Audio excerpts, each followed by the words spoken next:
Halo teman-teman semua, biar kan kita tetap belajar ya. Oke, nah sekarang saya mau jelasin chapter 2 dari buku Kiso kalian dan materi untuk sampai dengan UTS. Nah, di sini kita akan belajar mengenai konseptual framework untuk financial reporting. Nanti kita akan belajar mengenai 3 layernya. Ada level 1 atau layer 1, ada level 2, layer 2, atau level 3, layer 3 gitu ya. Nanti akan ada 3 layer, kita akan pelajari semua dan saya coba akan jelaskan masing-masing itemnya itu apa, supaya nanti kalian bisa menentukan uh, ini tuh komponennya apa gitu ya. Nah, sekarang sebelum kita masuk ke badan atau isi dari conceptual framework, kita harus tahu dulu conceptual framework itu apa. Ya, conceptual framework itu adalah yang mendasari terbentuknya satu standar gitu ya, atau alasan kenapa financial report itu penting, alasan kenapa harus membuat standar financial reporting yang seperti itu. Oke, jadi conceptual framework itu lebih ke landasannya, konsep awalnya itu mau ngapain sih, atau kayak saya contohkan mungkin lebih gampang, kalau kita mau bikin rumah, ya kita mau bikin rumah nih, kita dari satu tanah yang kosong kita mau bangun rumah, kita harus tahu dulu kira-kira rumah yang akan kita bangun itu modelnya seperti apa. Nah, modelnya seperti apa, rancangannya seperti apa, berapa lantai dan lain sebagainya. Nah, itu yang disebut sebagai conceptual framework atau konsep pertama. Nah, terus nanti kita akan ngomongin lagi komponennya apa sih, tujuannya apa dari si pembuatan rumah ini. Nah, kalau sekarang kita ngomongin masalah financial reporting. Berarti apa sih alasan utama atau nanti ngomongin masalah komponen apa yang harus ada di dalam laporan keuangan dan lain sebagainya. Jadi kita ngomongin landasan awalnya dulu. Kenapa financial report itu penting dan bagaimana kita harus membuat supaya tujuannya tadi ini bisa sampai tercapai. Oke? Yang dibutuhkan dari conceptual framework itu adalah rules making untuk bisa membangun konsep. Oke? Nah, terus nanti di sini ya ISB akan lebih mengutamakan mana sih yang berguna, mana yang kurang berguna. Oke, jadi informasinya mana sih yang lebih penting, mana sih yang nggak penting gitu. Karena untuk yang kemarin saya bilang untuk melaporkan keuangan perusahaan itu pasti butuh dana. Mungkin kita butuh pengacara, mungkin kita butuh profesional gitu kan. Nah, tapi ketika ketika itu kita lakukan, ketika kita mengundang profesional, profesional hukum, profesional appraisal dan lain sebagainya, itu butuh dana sehingga financial reporting ini pasti menghabiskan dana yang cukup banyak. Oke. Nah, supaya yang informasi bergunanya supaya kita tetap less cost, tapi informasi berguna tetap bisa tersampaikan sehingga si ISB ini membentuk apa aja sih yang harus dilaporkan, apa aja sih komponen komponen utamanya, terus segimana penting informasi itu. Tuh. Oke. Nah, dalam conceptual framework akan ada 3 level. Yang pertama itu adalah tujuan dari laporan keuangan, pelaporan keuangan. Yang kedua, kualitatif karakter dan elemen dari laporan keuangan. Yang ketiga itu adalah bagaimana kita mengakui, mengukur, dan bagaimana cara kita mengungkapkan. Oke, jadi ada 3 level nih. Yang pertama tuh tujuannya dulu. Ketika kamu mau bikin satu konsep, satu standar untuk financial reporting, yang pertama harus kamu tetapkan itu adalah tujuannya buat apa. Oke, sama kayak kamu mau bangun rumah. Ketika kamu mau bangun rumah, tujuan itu untuk apa dulu tuh rumah? Apakah untuk kantor, ataukah untuk tinggal, ataukah untuk ruko, ataukah untuk apa? Jadi itu tujuan utamanya harus bisa tercapai dulu. Sorry, maksudnya sudah bisa kamu tetapkan dulu. Karena setelah kamu tetapkan, nanti kamu mulai bisa karakternya itu harus seperti apa sih? Kualitatif karakternya itu harus seperti apa? Contoh, misalnya kalau kamu mau bikin ruko, perbandingan yang bikin ruko sama bikin rumah, rumah tinggal gitu ya. Nah, ketika kamu mau bikin ruko, berarti di bawah itu harus kamu bikin plong. Satu ruangan doang. Karena kamu mau bikin pasti mau jualan. Ya kan, namanya juga ruko. Nah, nanti baru mulai lantai 2, lantai 3, kamu bikinlah tempat tinggal dan lain sebagainya. Oke. Nah, terus berapa tinggi? 2 lantai kah? 3 lantai kah? Itu. Nah, nanti jadi ngomonginnya konsep lebih ke ketika kamu udah tahu tujuannya apa, kamu bisa mulai membentuk seperti apa yang kamu inginkan. Sama. laporan keuangan juga gitu, conceptual framework juga gitu. Ketika kamu udah tahu tujuannya ketika kita melaporkan tuh buat apa. Nah, ketika kamu sudah selesai dengan tujuan kamu, kamu udah mulai bisa beralih ke karakternya mesti seperti apa sih? Elemennya apa aja gitu. Ya, kalau kamu mau bikin ruko sama bikin rumah, pasti karakternya beda, pasti elemennya beda. Oke. Nah, itu kita mulai bisa beralih dari tujuan mulai ke breakdown yang lebih detail. Sama tujuannya financial report apa, nanti ketika masuk financial statement harusnya elemennya apa aja, karakternya seperti apa informasi tersebut. Oke. Nah, ini 3 levelnya. Yang level pertama itu adalah objektif. First layer. Jadi kita ngelihat segitiga terbalik ini dari bagian bawah ya teman-teman. Bagian bawah dari objektif, habis itu kualitatif, elemen, assumption, principle, constraint. Nah, jadi ini kita lihatnya emang dari bawah ke atas. Oke. Nah, kita mulai dari objektif. Objektif. Objektif laporan keuangan seperti yang sudah kita bahas kemarin dan mungkin beberapa dari kalian juga sudah menjawab di forum. Tujuan dari laporan keuangan itu adalah untuk memberikan informasi keuangan mengenai entitas yang dilaporkan tersebut untuk menghasilkan informasi bagi pemegang saham yang sekarang, pemegang saham yang potensial, lender, atau other kreditor untuk pembuatan keputusan. Nah, keputusannya buat apa nih? Apakah mereka bersedia untuk memberikan dana kepada entitas? Oke, jadi tujuannya adalah menyediakan informasi untuk pengambilan keputusan. Jadi informasi untuk decision making. Nah, decision makingnya ini yang bikin siapa? Investor, kreditor. Oke. Nah, decision makingnya yang bikin investor dan kreditor. Kenapa mereka harus bikin decision making? Karena perusahaan butuh dana. Oke. Perusahaan butuh dana, perusahaan akan mencoba apa ya namanya menegosiate atau coba untuk menggoyahkan keputusan mereka dengan informasi yang mereka sediakan, apakah mereka akan beli sahamnya atau enggak, apakah akan minjemin duitnya atau enggak gitu kan. Nah, dengan si informasi ini supaya nanti investor, kreditor mau ngasih dana ke perusahaan gitu. Oke, sebenarnya lebih mengharapkan sih ngasih dana ya teman-teman ya. Jadi informasi ini diharapkan adalah informasi-informasi yang baik. Nah, tapi bukan berarti ketika kita tujuannya adalah untuk memberikan informasi yang baik, kita jadi menyalahgunakan si informasi tersebut. Seolah-olah gini nih, eh, kalau misalnya perusahaan lagi rugi, jangan dikasih tahu. Kalau perusahaan ada korupsi, jangan dikasih tahu.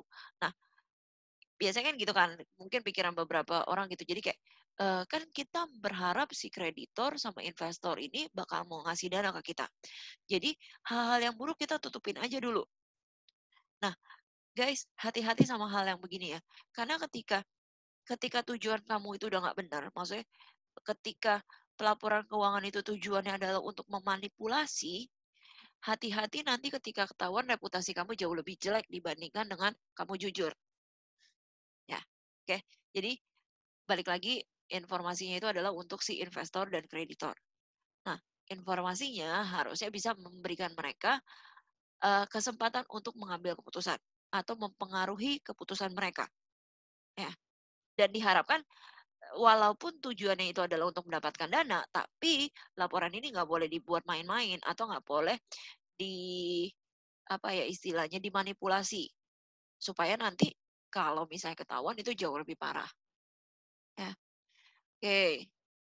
Nah, mereka sebenarnya memprovide dengan tujuan sorry, providing by issuing general purposes. Jadi emang tujuan utamanya itu adalah untuk si investor dan kreditornya ini kan. Nah, dengan asumsi ya teman-teman, si kreditor sama investor ini harusnya ngerti masalah bisnis sama masalah accounting. Karena kita pakai bahasa yang apa ya istilahnya bisa dibilang nggak semua orang bisa langsung ngerti accounting itu apa. Nggak semua orang bisa langsung oke dikasih financial statement terus langsung ngerti. Eh, oh dia perusahaannya bagus, nggak jelek dan lain sebagainya gitu. Nah, nggak semua orang bisa ngerti. Kenapa? Karena accounting ini bahasa atau seni yang cukup harus dimengerti dengan baik. Nah, tapi Tapi bukan berarti kamu harus membeberkan semua dengan apa ya istilahnya, dengan lapang gitu kayak, oh, dibawain di bawah dari net income kita tulis, kita perusahaannya lagi untung nggak, kayak gitu juga gitu. Nah, diharapkan orang yang baca laporan keuangan kita harusnya punya minimal knowledge untuk mengerti yang namanya business dan financial accountant. Oke, jadi informasi yang mereka sajikan itu ya bisa dimengerti sama orang, asalkan orang itu punya pengetahuan mengenai business dan financial accounting. Oke, lanjut. Nah, sekarang kita masuk ke layer kedua. Tadi jadi layer pertama itu ngomongin mengenai apa sih tujuannya ya. Tujuannya itu adalah supaya bisa memberikan informasi kepada investor, kreditor untuk pengambilan keputusan. Pengambilan keputusannya mengenai apa? Apakah mereka mau memberikan dana, apakah mereka mau meminjamkan dana kepada perusahaan. Oke, dan diharapkan si investor atau kreditor ini minimal bisa baca laporan keuangan. Karena laporan keuangan bukan eee, hal yang gampang dibaca, bukan kayak novel, bukan kayak komik, tapi lebih something yang informatif dan harus punya pengetahuan khusus, gitu, oke. Nah, sekarang kita kualitatif. IAS itu kualitatif itu supaya bisa membedakan mana informasi yang penting, mana informasi yang kurang penting, bukan yang nggak penting ya, mana yang paling penting, mana yang kurang penting dalam tujuan untuk pengambilan keputusan keputusan tadi ya. Jadi mana sih yang paling berguna, mana sih yang nggak terlalu guna gitu. Karena kan tadi saya bilang ketika kamu mau bikin laporan keuangan yang baik dan benar, kamu butuh dana. Nah, karena keterbatasan dana ini sehingga akhirnya kita harus memberikan informasi yang penting-penting dulu. Yang nggak penting mungkin ya udahlah kalau nggak diinformasikan nggak terlalu berpengaruh sama pengambilan keputusan. Tapi something yang berpengaruh sama pengambilan keputusan itu harus dipastikan sudah dilaporkan. Nah, ini mengenai kualitatif karakter. Jadi diharapkan seperti itu ya teman-teman. Nah, ini nih yang tadi saya omongin. Capital provider, yaitu si investor maupun kreditor, mereka itu butuh yang namanya informasi. Oke, butuh yang namanya informasi. Nah, tapi untuk menyediakan informasi tersebut, perusahaan itu butuh yang namanya biaya. Ngomongin masalah constraint ini.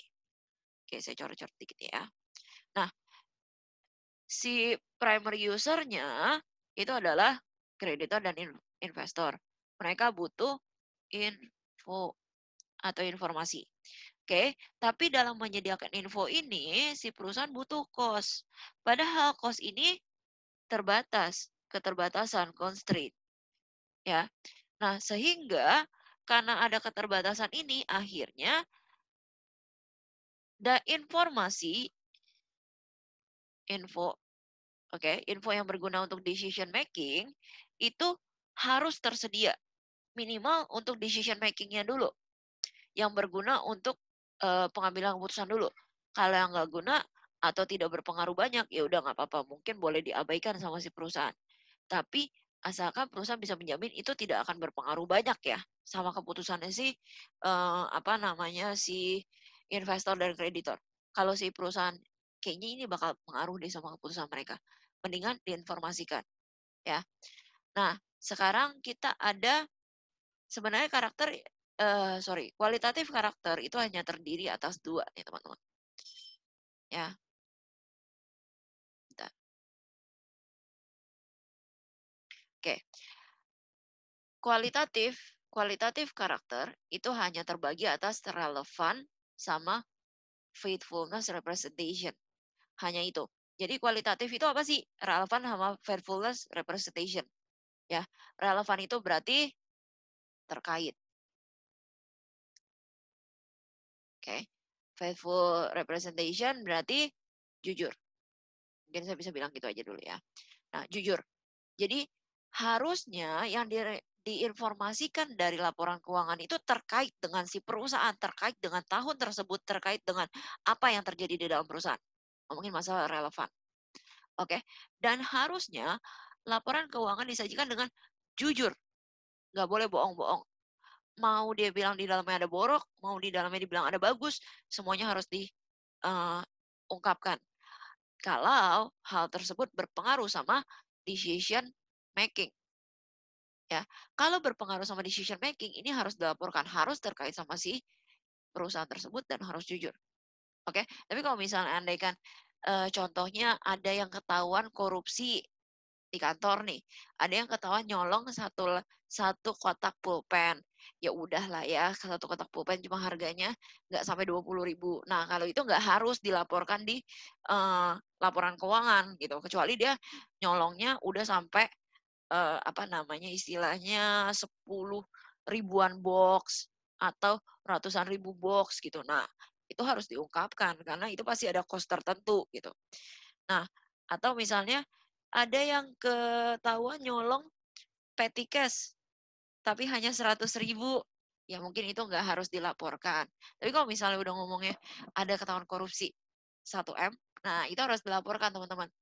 Walaupun itu ngomonginnya korupsi, ya.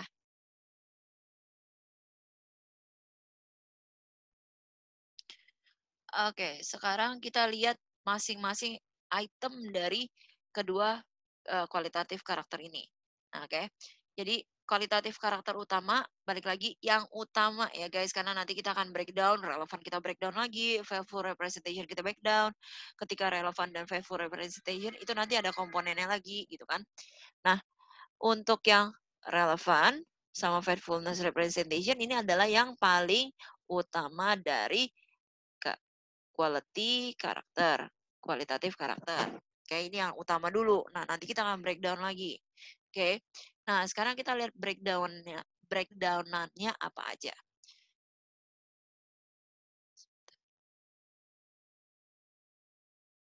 Oke, kita mulai dengan relevan. Ya, kita mulai dengan relevan dulu yang pertama. Relevan kita bisa breakdown menjadi 3. Oke. Relevan, sebentar saya ganti warnanya dulu supaya enak dilihat. Relevan kita bisa breakdown menjadi 3, yaitu predictive value, confirmative value, sama materiality. Oke. Nah, kita lihat satu-satu. Relevan itu apa sih sebenarnya? Relevan itu di sini ditulis to be relevant, accounting information must be capable of making a difference in a decision. Nah, harusnya suatu laporan yang relevan bisa mengubah paradigma kamu. Misalnya contohnya gini, eh, kamu ngelihat satu perusahaan, contohnya saya contohin apa ya, Sampurna deh. Oke, Sampurna. Nah, tadinya kamu punya uang nih. Kamu punya uang, kamu bilang, kayaknya Sampurna bagus deh. Karena kan perusahaan rokok, orang Indonesia banyak yang rokok misalnya. Orang Indonesia banyak yang rokok, habis itu dia perusahaan rokok yang cukup besar loh, udah lama dan lain sebagainya. Nah, kamu harus nggak hanya ngelihat reputasi yang selama ini udah ada. Oke, tapi kamu harusnya bisa baca laporan keuangan. Nah, kamu download dong laporan keuangannya misalnya ya, download laporan keuangan tahun 2019 deh, yang paling baru sekarang ya kan. Nah, tahun 2019 kamu lihat, wah, kok rugi ya dia? Gitu kan, kok rugi ya dia? Masa sih perusahaan Sampurna rugi? Kamu tarik agak ke belakang dikit. 2018, lo rugi juga loh. Nah, informasi ini relevan buat kamu karena kamu bisa aja membuat decision yang berbeda. Ketika kamu lihat, oh rugi, rugi, bisa jadi kok kamu dari yang tadinya mau invest ke sana, bisa jadi nggak invest. Itu relevan. Terus kalau misalnya contohnya, kamu ngeliat, kamu punya dana, kamu tadi mau Sampurna sama satu lagi PT Unilever, tapi kok Unilever agak-agak biasa aja ya gitu kan. Ketika ngeliat laporannya, dia untung loh. Yang tadinya kamu ngeliriknya ke Sampurna, karena laporan ini relevan dengan kondisi yang sebenarnya terjadi di dalam perusahaan itu, anggapannya gini, kalau kamu hanya ngelihat reputasi, sorry, hanya ngelihat reputasi di luar sana, itu bisa aja mengecoh kalian teman-teman. Banyak perusahaan yang sebenarnya aslinya dia tuh untung, tapi di luar nggak terlalu gede. Tapi juga banyak yang perusahaan gede-gede, tapi aslinya juga nggak untung-untung amat gitu loh di dalam perusahaan. Nah, jadi informasi yang relevan ini harusnya bisa mengubah cara pandang kamu mengenai pembuatan keputusan. Oke. mengenai si perusahaan tersebut dan harus relevan sama si perusahaan ya teman-teman. Jadi yang dilaporkan dalam dalam laporan keuangan harusnya ya terkait dengan si perusahaan tersebut.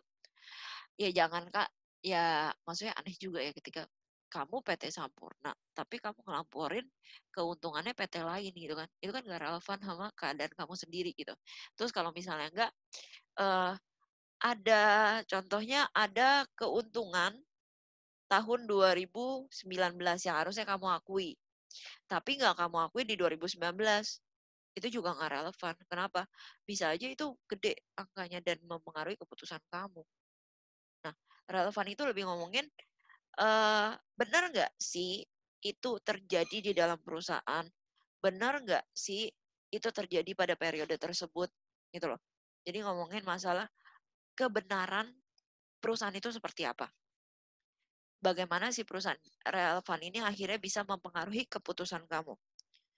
Kayak tadi saya bilang, Sampurna perusahaannya gede, perusahaan rokok yang cukup besar di Indonesia. Orang Indonesia banyak yang rokok. Itu kan paradigma kamu ya kan? Nah, ketika kalian laporannya, oh ternyata mereka rugi. Berarti bisa jadi itu dulu Sampurna sebagus itu. Atau itu dulu ketika orang Indonesia masih banyak rokok. Ternyata selama pandemi ini yang ngerokok jadi dikit. Oke. Atau selama udah di atas tahun 2015 karena orang-orang mulai ngerti dengan kesehatan, udah mulai ngerti dengan eh, kanker dan lain sebagainya, orang udah mulai takut dan akhirnya berhenti ngerokok. Nah, informasi yang kayak gini itu relevan untuk kamu buat ngambil keputusan ya. Jadi benar-benar terkait sama si perusahaan tersebut, benar-benar terkait sama periode tersebut. Oke. Mungkin saya bisa kasih contoh kayak gini. Hmm, ada satu perusahaan misalnya contohnya ya. Ada satu perusahaan di mana dia, tahun tersebut misalnya gini, dia punya kontrak nih ya, ada satu perusahaan dia punya kontrak di beberapa tahun yang akan datang, oke. Nah, laporan ini, pendapatan ini baru didapat di tahun misalnya contohnya sekarang 2019, dia baru akan dapat di tahun 2022 pendapatan ini. Nah, walaupun kontraknya ditandatangan sekarang, harusnya ini tidak relevan ketika kamu tahun 2022 kamu tarik ke sekarang pendapatannya. Kenapa? Belum tentu kamu dapat, kalau ternyata dia ngelanggar kontrak gimana?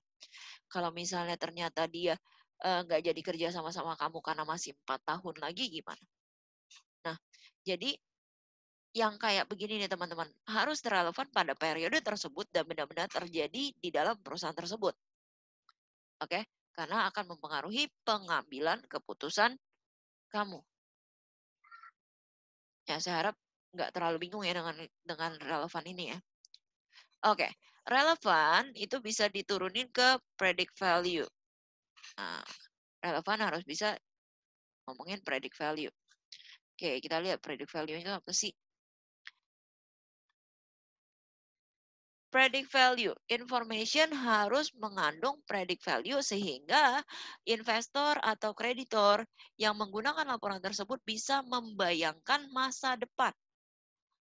Oke, di sini kita ngomongin dia bisa ngebayangin masa depan si perusahaan itu kayak apa.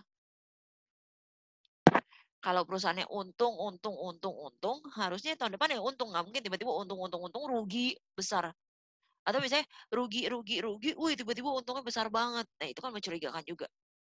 Harusnya dengan informasi kamu bisa memprediksi kira-kira ke depan di perusahaan kayak apa. Oke, dengan laporan ini. Harusnya, saya salah ngelihat. Dengan predict value. Harusnya ketika informasi tersebut relevan dengan perusahaan tersebut, ketika informasi tersebut benar-benar terjadi dalam perusahaan tersebut, dia bisa memprediksi kira-kira ke depannya itu kayak gimana. Oke, contoh PT Unilever tahun 2018 untung, 2019 untung. Oke, 2020 harusnya mereka bisa bisa tetap untung dengan case tidak ada corona. Ya, kalau misalnya udah ngomongin corona itu udah di luar dari perusahaan. Perusahaan udah nggak bisa apa-apa. Maksudnya itu bukan kesalahan si perusahaan juga. Nah, tapi harusnya jika tidak ada corona, harusnya 2020 juga kemungkinan besar dia akan untung. Walaupun kita tetap tidak bisa melihat masa depan ya. Kita nggak bisa bilang something yang dipredik masa depan itu adalah something yang pasti. Enggak, tapi minimal kita sudah punya prediksi. Oke, sudah punya prediksi gitu.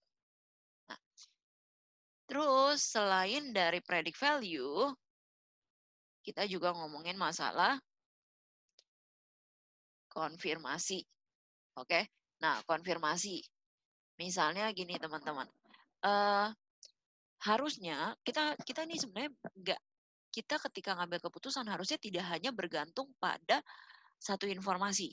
Kita nggak bisa hanya bergantung dari informasi keuangan. Kita harus tetap ngelihat dari informasi yang lain pula, gitu kan?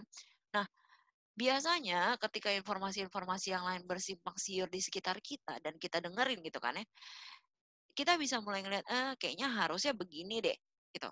Nah, laporan keuangan harusnya juga bisa merepresentasikan itu gitu. Bisa memberikan kita bisa akhirnya mengkonfirmasi informasi-informasi yang kita dapat di luar. Contoh, kemarin yang saya dengar tahun 2018 pemegang sahamnya Telkomsel dapat dividen cukup besar. 2017 juga kayak gitu. Harusnya mereka untung. Nah, ketika kamu lihat di laporan keuangan mereka, harusnya mereka untung. Nggak mungkin, apa namanya, nggak mungkin ketika mereka, apa namanya, mereka kasih dividen yang besar, tapi mereka nggak untung. Itu mungkin strategi, ada mungkin yang strategi kayak gitu, tapi jarang banget yang lakuin. Orang untung aja belum tentu bagi dividen, apalagi ketika mereka rugi mereka bagi dividen, kayak kemungkinannya kecil banget. Nah, jadi kita bisa pakai informasi yang kita dengar, informasi yang kita baca untuk memprediksi, untuk mengkonfirmasi ekspektasi kita. Misalnya gini, eee, salah satu perusahaan tahun 2018 itu untung besar, ya. Harusnya kita bisa bilang, "Oh, ini sih wajar kalau dia untung besar, karena kemarin dia kerja sama sama perusahaan ini, itu," gitu kan.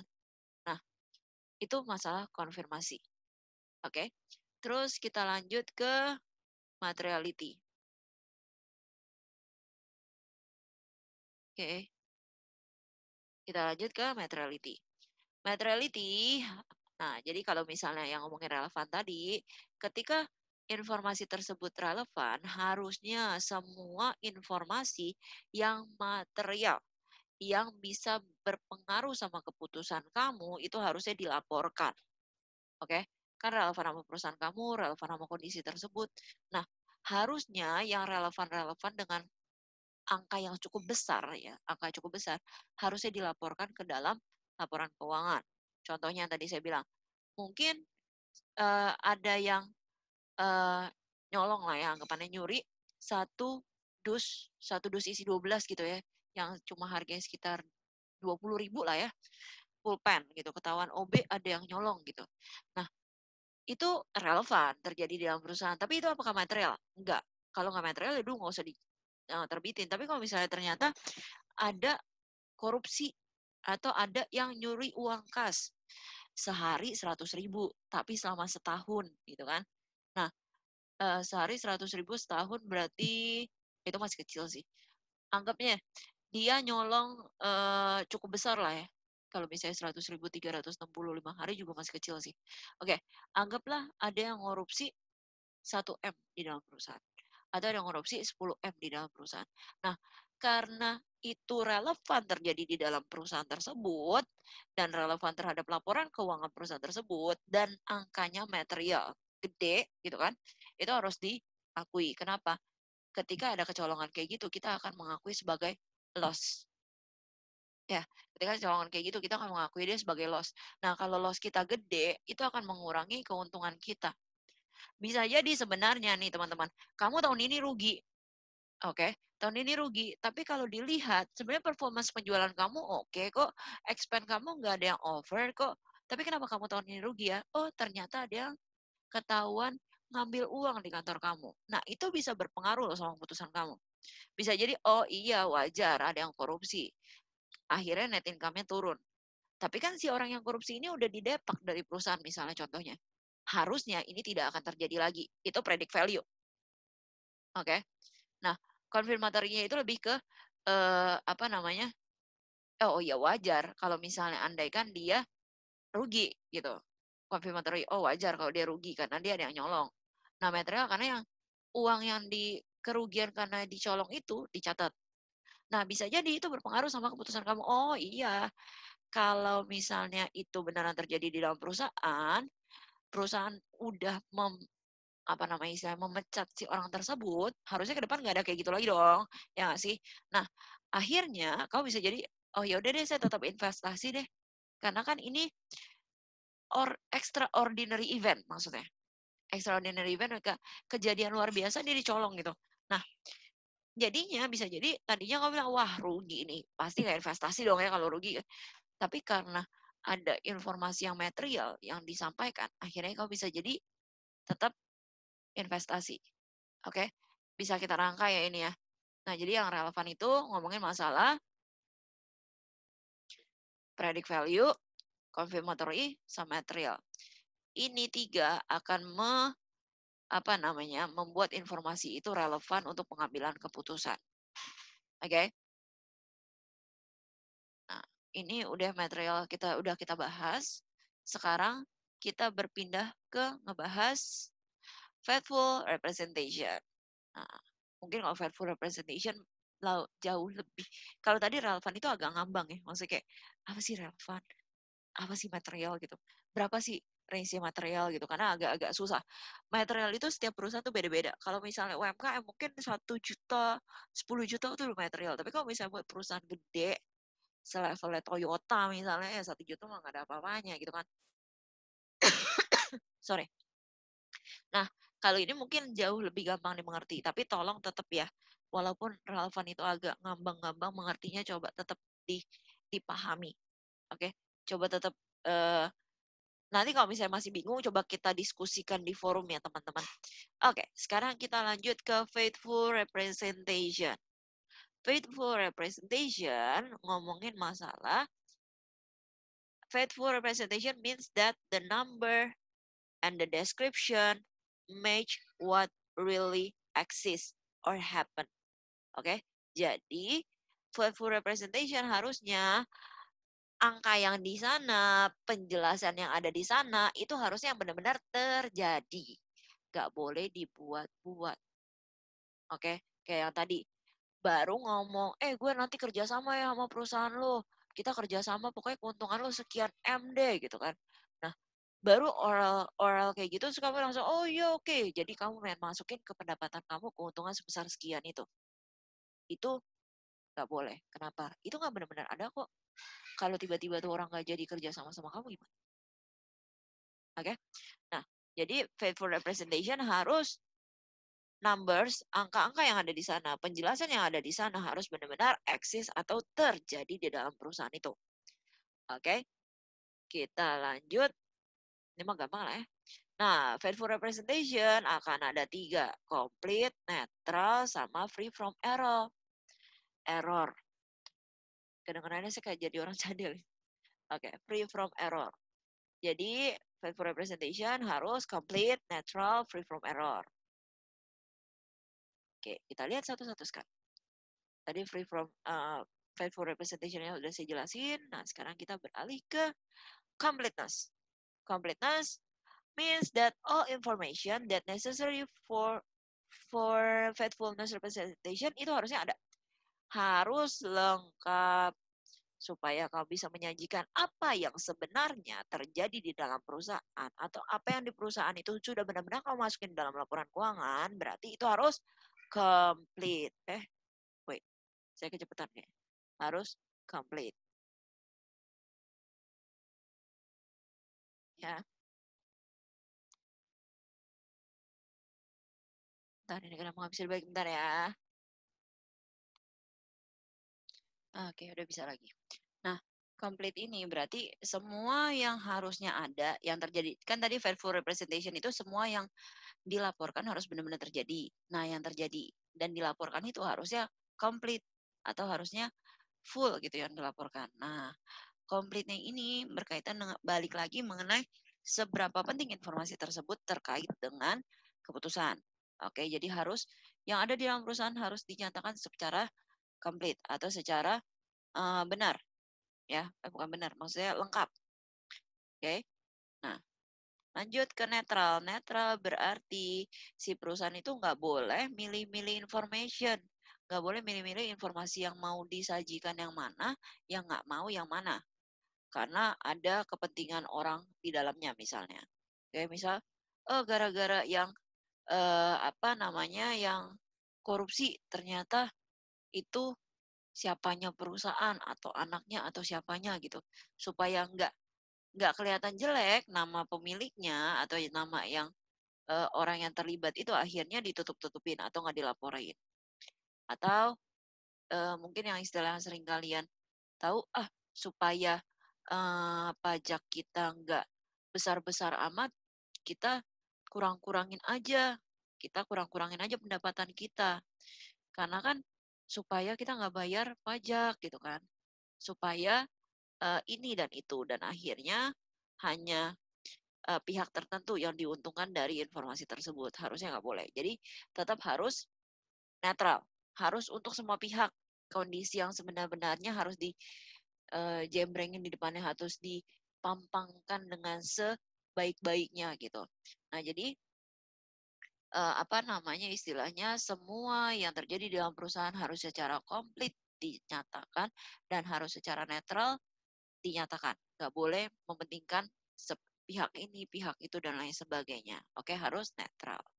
Lanjut, free from error. Nah, kalau misalnya udah komplit, udah benar-benar terjadi, nah harusnya yang disampaikan itu harus nggak ada kesalahan. Ya, nggak ada kesalahan. Salah nyatet, ding. Tapi salah nyatetnya pendapatan totalnya 10M misalnya. Ya iya, itu mah ngaruh dong. Misalnya contohnya untungnya 9M. Maaf, ternyata salah lihat. Perusahaan aslinya rugi. Ya kali gitu kan. Nah, harusnya ketika kamu sudah itu udah benar-benar ada di dalam perusahaan. Udah benar-benar komplit. Udah benar-benar netral. Taunya ada error. Tetap aja kan ngawur gitu kan. Nah, jadi supaya bisa favor representation terus habis itu relevan relevan. Oke, maaf ya kalau tulisannya jelek. Relevan itu harusnya free from error supaya hasil keputusannya balik lagi ke decision making ya. Balik lagi ke decision makingnya nanti tidak akan terjadi kesalahan. Oke. Kenapa? Karena kalau misalnya kamu ngomong eh ya saya salah dong ambil keputusan. Orang pasti merasa dirugikan tuh. Oke. Karena kamu nggak netral, karena kamu nggak relevan informasinya, karena ternyata nggak komplit, ternyata tidak bisa mempredik masa depan, tidak bisa mengkonfirmasi masa lalu, dan lain sebagainya, akhirnya keputusan kamu salah. Nah, berarti itu ada yang ngawur dengan kualitatif karakternya. Oke, kita lanjut lagi ke yang lain. Nah, ini kita udah ngomongin masalah si dua komponen, relevan dan juga favor representation. Nah, itu masing-masingnya ya breakdown-nya. Tadi relevan itu berarti, kita balik lagi sebentar.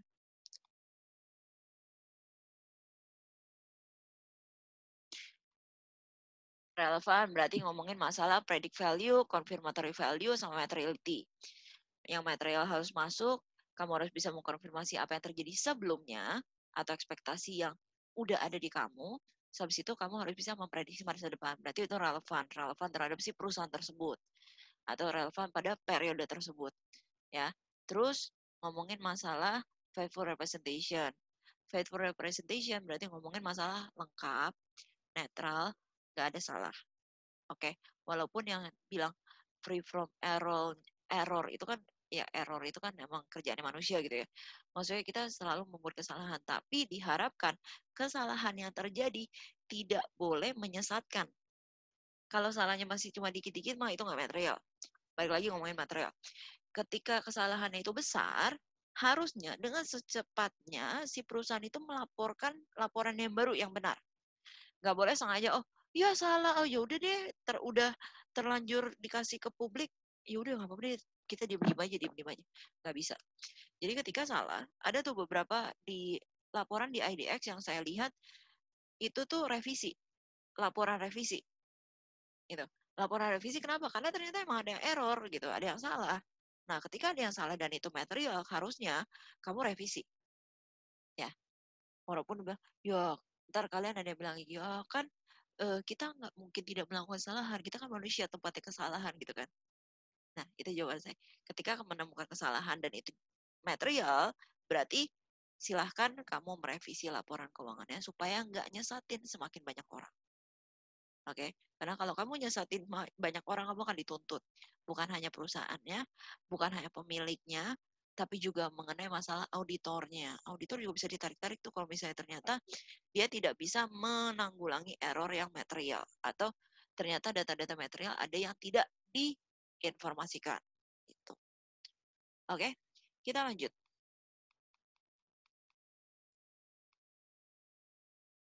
Nah, ketika si relevan dengan si factfulness digabungkan kedua ini, akan ada 4 komponen lagi. Tadi kan yang relevan sendiri ada 3 bawahannya. Terus habis itu faithful representation. Ada 3 juga bawahannya. Nah, ketika mereka di-combine, si relevan sama faithful representation ini di-combine, itu dia bisa menghasilkan informasi yang comparability, variability, timeliness, understandability. Oke, ketika relevan sama faithfulness representation digabungkan. Oke. Nah, sekarang comparability itu apa sih? Comparability itu mestinya dia bisa di-compare. Ketika dia relevan, ketika dia sudah menyajikan dengan benar sesuai dengan kondisi perusahaan, harusnya dia bisa di-compare. Oke, harusnya dia bisa compare. Compare-nya kemana? Compare ke perusahaan lain. Oke, perusahaan yang sejenis lah, yang pakai cara yang sama kayak dia. Misalnya PT Alfa. Alfa pakai metode Vivo. Terus ternyata Lawson pakai metode Vivo. Ketika laporan mereka dua-duanya berbeda nih, dilaporkan sendiri-sendiri, misalnya di IDX, kamu bisa mengcompare kedua ini. Compare kedua perusahaan ini. Nah, terus itu ngomongin beda perusahaan. Nah, bisa juga ke dalam satu perusahaan tapi di tahun yang berbeda. Supaya kita bisa melihat terjadi penambahan atau pengurangan. Ini lebih baik atau ini lebih baik. Oke, karena dua-duanya tuh udah menyatakan relevan dan faithful. Oke, itu bisa di-compare. Jadi harusnya laporan keuangan yang benar itu bisa di-compare. Compare antar perusahaan, misalnya kayak perusahaan A dengan perusahaan B, perusahaan A dengan B, C gitu kan, karena mereka satu industri, kecuali beda industri ya, beda industri banyak komponen yang mungkin sulit untuk apa namanya di-compare. Contohnya kalau perusahaan jasa sama perusahaan dagang, mungkin inventorinya banyakan dagang. Jasa nggak terlalu banyak inventorinya. Ya wajar ketika bilang, inventorinya ini dikit nih, ini lebih banyak nih, berarti ini yang inventorinya banyak, ini lebih bagus. Nggak juga. Lihat dulu, karakter mereka beda. Oke. Nah, ketika kita compare, biasanya kita compare satu perusahaan tersebut ke tahun-tahun belakang. Oke, ke tahun-tahun belakang. Atau kita compare di tahun tersebut dengan perusahaan lain yang sejenis. Kalau mau ke perusahaan lain yang tidak sejenis, itu harus benar-benar jeli untuk nge-compare-nya. Tapi harusnya tetap bisa di-compare. Ya, compare dengan quote and quote ada karakter-karakter yang harus kamu underline dulu. Oke. Nah, terus lanjut variability. Oke, di sini dibilang variability itu occurred when independent measure using the same method obtain the similar result. Harusnya sih, misalnya gini loh, laporan keuangan itu kan ada komponennya, misalnya contohnya ini deh, income statement. Income statement harusnya mulai dari pendapatan. Pendapatan dikurang COGS, misalnya ada COGS. Pendapatan kurang COGS. COGS kurang operating expense. Operating expense kurang sama other income atau other expense. Hasilnya net income. Nah, kalau kamu runtut nih ya, nyusun di atas, kamu nambah kurang, harusnya hasilnya itu sama. Kamu ngitung sendiri, misalnya kamu hitung iseng nih ya pakai Excel, hasilnya harusnya sama. Kenapa? Ya sama urutannya. Nah, kalau yang nggak sama, berarti dia nggak relevan dan dia nggak jujur. Tuh, itu paling gampang. Kalau misalnya kita ngomongin, oh berarti kita ngitungnya nanti ngitung Vivo-nya dong inventory. Ya itu agak susah ya, karena kita kan orang luar, kita nggak dapat semua informasi. Oke, Yang paling gampang misalnya kamu ngitung lagi, total asetnya bener nggak ya? Gitu kan. Case-nya kamu tambah AR, tambah inventory, tambah fixed asset, kurang accumulated-nya dan lain sebagainya, hasilnya beda. Nah, berarti itu laporannya ngaco. Harusnya ketika kamu ngitung total aset, ketika kamu tambahin, kamu kurangin dan lain sebagainya, hasilnya harusnya sama dengan yang tertera di dalam laporan keuangan. Ya, ini variability. Terus ngomongin timeliness. Timeliness ini ngomongin masalah having information available to decision maker before it lose its capacity to influence decision.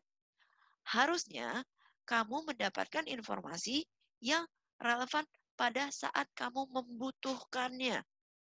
Oke? Sebelum itu ketinggalan zaman. Kalau kamu misalnya contohnya mau beli saham di tahun 2020 ini, harusnya kamu nge-refer ke informasi 2018 atau informasi kuartal 1, kuartal 2 2020. Kalau yang tersedia di dalam laporan keuangan atau yang tersedia di IDX di perusahaan dia sendiri, itu adalah laporan keuangan tahun 2016, ya udah nggak relevan dong, udah nggak fair representation dong, ya. Berarti timeliness-nya udah hilang nih. Kenapa? 2016 nggak bisa lah dipakai untuk 2019.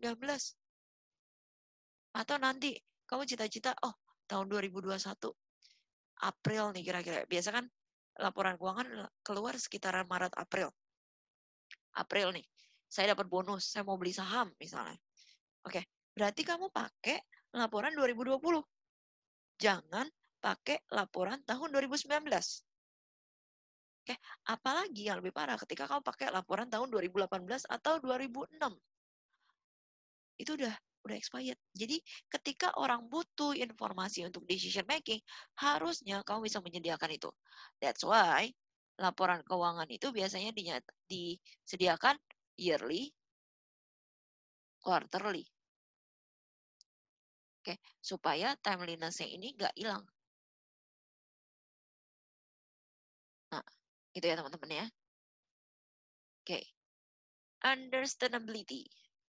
Kita lanjut ke understand. Understandability is the quality of information that's less reasonably informed user see the significancy. Oke, harusnya kamu bisa memperlihatkan segimana signifikan informasi tersebut. Makanya ada biasanya yang mungkin akan dilihat orang dulu itu kan financial position sama income statement. Nah, makanya itu yang disajikan duluan. Statement of financial position, asetnya berapa, hutangnya berapa, equity-nya berapa. Selesai itu, oh ini kayak perusahaannya cukup kuat nih. Nah, akhirnya maju lagi ke apa tuh istilahnya income statement. Berapa penghasilan yang dihasilkan. Baru nanti ke catatan atas laporan keuangan. Gitu. Terus habis itu harusnya informasi tersebut kualitas informasinya bisa dimengerti sama orang. Oke, bisa dimengerti sama si penggunanya. Ya. Oke, dan harusnya informasi itu gampang dimengerti. Orang tuh butuhnya apa sih? Makanya jangan sampai misalnya contohnya gini, komponen laporan keuangan tapi total asetnya dihilangkan. Ada sih asetnya gitu kan. Habis itu tapi total asetnya dihilangin. Ada sih liability-nya, tapi total liability-nya dihilangin. Kan orang jadi bingung, nih jadinya total aset berapa, saya suruh ngitung sendiri. Kan? Nah, habis itu ada sih pendapatannya, ada sih expense-nya dan lain sebagainya, tapi net income tidak dicantumkan. Atau formatnya berantakan. Gitu. Orang kan jadi bingung gimana cara lihatnya. Nah, supaya nggak bingung, dibikinlah format rapih seperti laporan keuangan yang selama ini ada. Oke. Nah, saya harap tolong untuk materi sekarang kalian juga iseng-iseng ya, jangan iseng sih. Kalian coba dong. Saya mengharapkan sih kalian download satu laporan keuangan yang kalian suka aja deh. Yang kalian suka aja. PT apa aja boleh. Misalnya kamu lagi sekarang kan lagi ngetren nih harga emas naik. Kamu mau lihat, wow, PT Antam untung atau enggak ya? Boleh PT Antam. Oke, lihat deh. Bentuknya tuh seperti apa sih? Bentuknya sebenarnya ketika kamu adalah orang accounting yang ngerti accounting, kamu harusnya ngerti sih, karena kamu udah mahasiswa semester 3 gitu ya. Itu kamu akan dengan gampang bisa membaca informasi-informasi tersebut. Ya, karena kamu tahu yang penting apa. Habis itu formatnya udah beres banget. Nggak ada tuh yang tiba-tiba uh, inventory masuknya ke liability dan lain sebagainya. Nah, itu understandability. Jadi, laporan keuangan harusnya disajikan mudah untuk dimengerti sama orang. Ya. Nah, nanti coba kalian sambil iseng-iseng ya. Saya mengharapkan sih kalian iseng banget ya untuk sampai download laporan keuangan, nanti dia isinya apa gitu. Siapa tahu keluar di UTS. Oke, kita lanjut teman-teman. Oke, nah basic elemen. Nah, basic elemen, assumption, dan lain sebagainya. Saya potong dulu untuk di part 2 video ini ya teman-teman. Oke, thank you teman-teman semuanya.